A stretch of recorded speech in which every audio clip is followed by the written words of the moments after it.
ഛത്തീസ്ഗഡിൽ വീണ്ടും മാവോയിസ്റ്റുകൾ കീഴടങ്ങി. സുക്മ ജില്ലയിൽ നിന്ന് 26 മാവോയിസ്റ്റുകളാണ് കീഴടങ്ങിയത്. കീഴടങ്ങിയവരിൽ 13 പേരുടെ തലയ്ക്ക് ആകെ 64 ലക്ഷം രൂപ പ്രഖ്യാപിച്ചിരുന്നു. അച്യുതൻ ഡൽഹിയിൽ നിന്ന് വിവരങ്ങളുമായുണ്ട്. അച്യുതൻ, വിശദാംശങ്ങൾ എന്തൊക്കെയാണ്?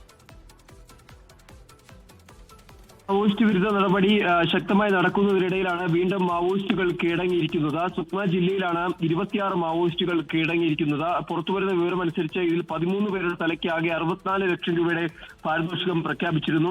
കീഴടങ്ങിയവരിൽ ഈ മാവോയിസ്റ്റിന്റെ മുതിർന്ന നേതാക്കൾ ഉൾപ്പെടെ ഉണ്ടെന്നുള്ള വിവരം കൂടിയാണ് പുറത്തുവരുന്നത്. ഇതിനോടകം തന്നെ പലയിടങ്ങളിലായി ഈ മാവോയിസ്റ്റ് വിരുദ്ധ നടപടി നടക്കുന്നുണ്ട്. കഴിഞ്ഞ ദിവസം വലിയ രീതിയിലൊരു മാവോയിസ്റ്റ് വേട്ട സുരക്ഷാ സേനയുടെ ഭാഗത്ത് നിന്ന് ഉണ്ടാവുകയും ചെയ്തു. എന്തായാലും തൊട്ടു പിന്നാലെയാണ് മാവോയിസ്റ്റുകൾ ഇത്തരത്തിൽ 26 മാവോയിസ്റ്റുകൾ സുക്മയിൽ കീഴടങ്ങിയിരിക്കുന്നത്.